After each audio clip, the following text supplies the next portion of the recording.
What are the tax matters that you need to think about when moving from the United Kingdom over to the United States? Well, not sure about the tax? Well, you better watch this video.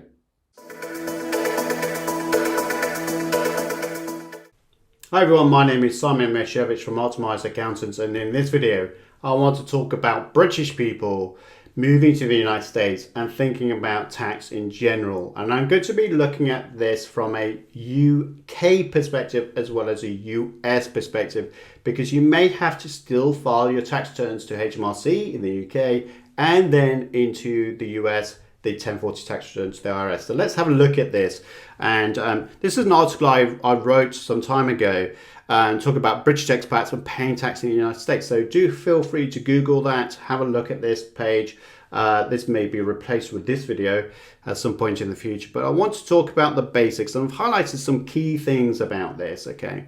And the first thing is to look at when you're moving to the United States, because you can use the 183 days. Now, in the United States, as soon as you reach 183 days, and I'll talk about that in a second, you become tax resident in that tax year. So I would be looking at that to say, well, the tax year in the United States is the 1st of January to the 31st of December.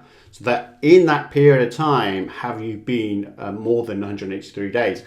Don't be fooled though, because even though this article talks about presence tests and it talks about bona fide tests, etc., the presence test really is about 183 days, but you have to think about, well, let's look at this year as a whole, so 2022 as an example, but then you have to add up as well, in addition to the 2022 number of days you stayed here, and then add on the third of the days you spent in 2021, so the previous year.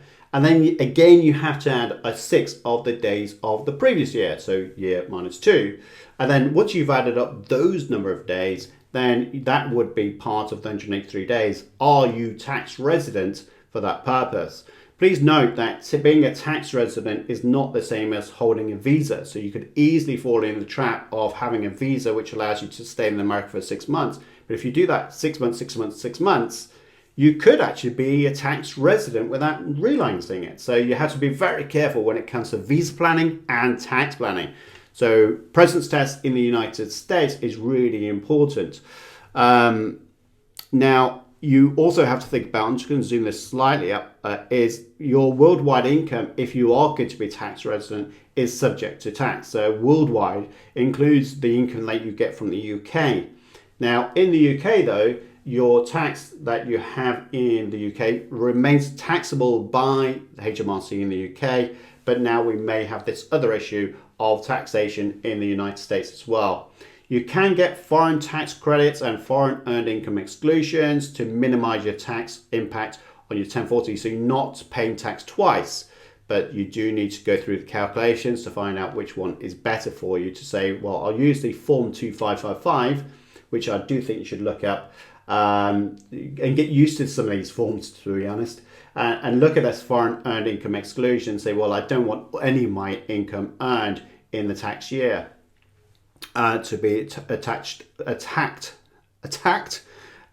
by the USA and the IRS. Or you could use the foreign tax credit, which typically, if you've got earnings in the UK, you are likely to be more taxed in the UK than the US. But again, you do need to work this out.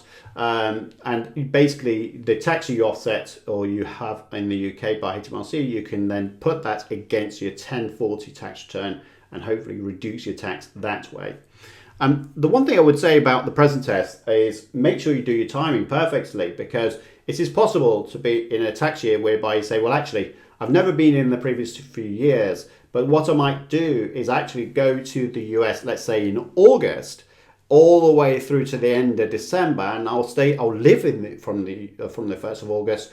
Does that mean I'm tax resident? Well, you might be resident from a visa perspective, but if you go on the 1st of August, you won't be tax resident, which means you can earn lots of money during that year and not have it taxed in the US, and you can still take it to the US. So if you have money or business activities, rental income, which we love, in the UK, bring that over to America and will not be taxed until the following tax year. So that's really important. So do some tax planning before you do anything else, before you go to the US. I'm just going to, this article is very useful, by the way, but I'm going to just move away from some of this stuff because I want to really get to the crux of it.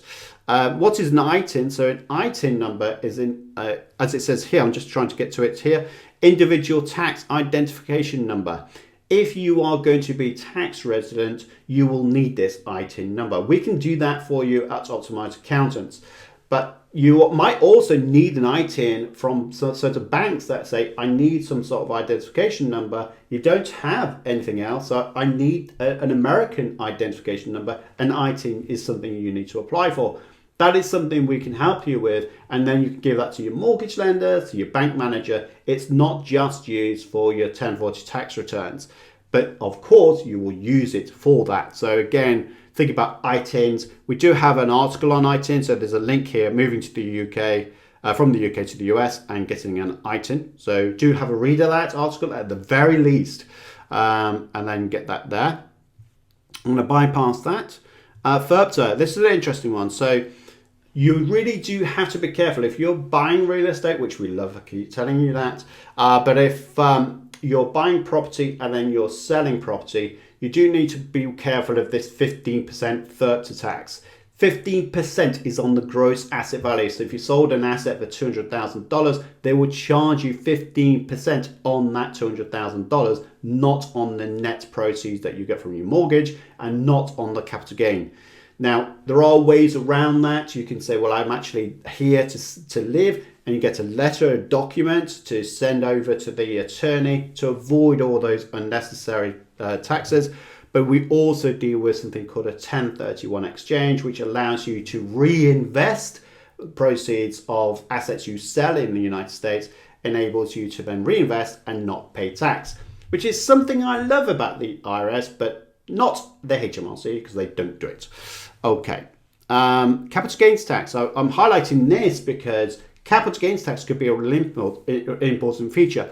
I put in here, if you sell real estate in the United States, you could make a capital gains tax. Yes, that's true. But the bigger point is, well, when you move to the United States, something you need to bear in mind is your home in the UK. Because a home in the UK, which you've always lived in, will not be subject to UK tax by HMRC. Why? Because you get private residency relief, and that takes care of that gain. But did you know that the IRS will only give you an allowance of $250,000 gain, not pounds, but dollars, if you're single, and $500,000 if you're married? So if you've got a gain of, let's say, $700,000-800,000, you could well be a tax resident, especially if you're a tax resident in the US. You could be subject to capital gains tax on that asset. So again, it's about, well, should I sell my asset in the UK before I become tax resident in the US?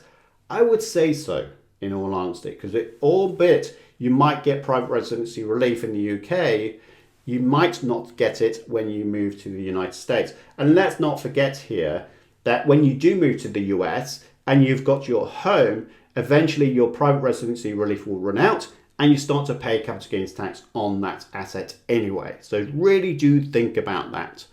And of course, when you move to the United States and you are tax resident, hey, you now have to do a 1040 tax return to the IRS. And please note that your calendar system is in place. So your tax year starts from the 1st of January and ends the 31st of December. And you have to file a tax return in the United States if you live in there by April 15th. Noticed I've just put April 15th. Why am I speaking like this? Well, that's because that's the way the Americans date everything. We call it the 15th of April. They call it April 15th. They call it tomato. We call it tomato. They call it tomato. You know, it doesn't matter. You just need to be aware that there are nuances all the way through. And the big one for you is understanding that the tax system is the 1st of January, to the end of December 31st. And then, of course, that you have to file your tax return by April 15th. You can get an extension to the 15th of October. But please note, that is not the time to defer payment, it's the time to delay your submission of your tax return. That's probably overkill right now if you're not a resident, but I just thought I'd give you some ideas about all of the taxes. I'll go back to the article so you can have a look at that. But another key thing about that, so this goes nicely about the taxes, but one thing I would ask you to do is also think about your exchange rate. If you're moving to the United States, make sure you time your exchange rates and how much money you take over, or phase it over a period of time using WISE. I will leave a link somewhere so you can have a look at WISE, because it gives you competitive exchange rates without all the ridiculous amounts of commission that they charge. So I use WISE. It's a very good platform to exchange money. You can hold money in those accounts as well. So go ahead and look at that. But hopefully this has been a good intro video for you. Hopefully that video was useful for you, but please do not stop there. There are plenty of videos that I know that will help you build your wealth whilst reducing your tax liability. And in this video, well, this is the one I think you should be watching right now.